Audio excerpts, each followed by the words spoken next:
جھوٹ بولتا ہے لیکن اخلاص کے ساتھ سچے دل کے ساتھ اگر اللہ کی طرف جانا. سورہ بقرہ میں قرآن کریم میں اللہ تعالیٰ ارشاد فرماتا ہے فَاذْكُرُونِي أَذْكُرْكُمْ فَاذْكُرُونِي أَذْكُرْكُمْ. تم مجھے یاد کرو، تم میرا ذکر کرو، میں تمہارا ذکر کروں گا. تم میرا ذکر کرو، میں تمہارا ذکر کروں گا. فَاشْكُرُونِي وَلَا تَكْفُرُونِ. تم میرا شکر ادا کرو، میری ناشکری نہ کرو. میرا شکر ادا کرو. تو جو زبان شکر کرنے والی ہوگی، جو زبان شکر کرنے والی ہوگی، کیا وہ لوگوں میں جھوٹ بولے گی؟ آج کل سب سے ہماری بری عادت ہے ایک دوسرے کی برائیاں اور جھوٹ بولنا ہے.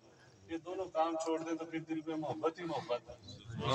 حدیث شریف ہے نا، اللہ بذکر اللہ تطمئن القلوب. بے شک اللہ کا ہے، بے شک اللہ کا ذکر میں دلوں کو سکون نصیب ہوتا ہے. اس لیے تو افراتفری کا عالم پڑا ہوا ہے، نہ دن ذکر کرتے ہیں نہ رات ذکر کرتے ہیں. حالانکہ بابا جی آپ لوگوں کو بار بار فرماتے تھے اللہ زینا یذکرون قیاما وقعودا وعلی جنوبہم. کھڑے کھڑے بھی ذکر کرو، بیٹھے بیٹھے بھی ذکر کرو، لیٹے لیٹے بھی ذکر کرو. تو اپنی تعلیم دیکھ لو، اپنا حال دیکھ لو، ہم کدھر جا رہے ہیں، ہمیں کیا مشن دیا گیا، ہمارے بڑوں نے ہمیں کیا مشن دیا گیا، ہمیں کون سی شریعت سکھائی گئی ہے جس میں ہم نماز پڑھنے نہیں جاتے، ہمیں کون سی طریقہ سکھائی گئی ہے جس پہ ہم عمل کرنے نہیں جاتے. ہم لوگ اس وقت صرف اور صرف باتیں کرنا جانتے ہیں جتنی ہمیں صبح سے شام تک کروا دیں. کیوں نہ تھوڑا تھوڑا کر لیں لیکن اس پہ عمل کر لیں، تھوڑا کر لیں اس پہ عمل کر لیں.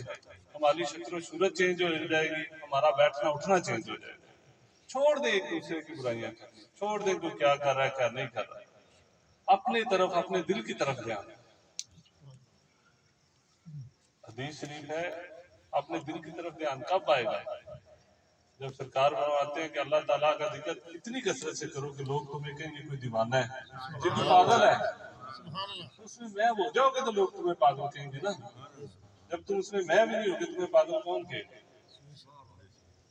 اپنے آپ کو سمجھو، اپنے آباء و اجداد کو سمجھو، اپنے سلسلے کو سمجھو. ہماری تعلیم کیا ہے؟ ہم باخدا غلط جا رہے ہیں کیونکہ ہم مسجد میں نہیں جاتے نماز پڑھنے. اگر آج ہمارے بیٹھنے کا رات میں سننے کا مقصد یہ ہے کہ ہم صبح فجر کے ٹائم مسجد میں، اگر ہم مسجد میں نہیں ہیں تو ہمیں سلسلہ چھوڑ دینا چاہیے. آپ لوگوں کی طرح ہو جانا چاہیے. اگر ہم نے ٹوپی لباس سارا کچھ پہنا ہے تو ہمیں لوگوں سے مختلف ہونا چاہیے تاکہ لوگ ہم سے نمونہ لے کے. ایک پیر مرشد آئے تھے، وہ کوئی کام کی بات نماز کی بتا گئے ہیں تو ہمیں ایک دن الصراط المستقیم وہ رستہ دکھا گئے ہیں، صراط اللہ دینا انعمتا انعام یافتہ لوگوں کا، تو پھر ہمیں اس پہ چلنا چاہیے. اگر ہم کہیں گے یہ اچھا نہیں وہ اچھا نہیں، یہ تو تعلیم ہی نہیں، نہ دین کی تعلیم ہے نہ اسلام کی تعلیم. سارے ہی اچھے ہیں، ہم سے سارے ہی اچھے ہیں. جب اس بات پہ عمل کر جاؤ گے تو بات بن جائے گی. ساری رات باتیں کرو تو ختم نہیں ہوتی. لیکن کوشش کریں کہ مسجد میں جایا کریں، آپس میں جمعرات شریف کا ذکر کیا کریں، آپس میں محبت کیا کریں. اللہ ہمارا سب کچھ بدل دے. اللہ ہمیں عمل کرنے کی توفیق عطا فرمائے.